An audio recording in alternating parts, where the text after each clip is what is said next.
My mother left the convent as a novitiate. She taught CCD to young children.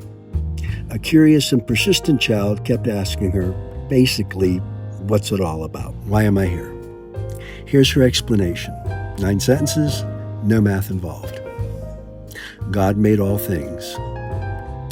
God made you in his image and likeness. He loves you. All people and only people have souls. Your soul is the immortal part of you.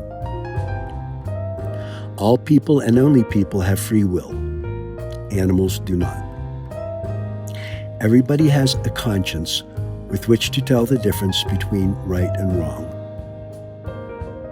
When we die, we will be judged by God. Heaven is where we are united with God. The rest is a mystery. If you have more questions, you can ask God when you die.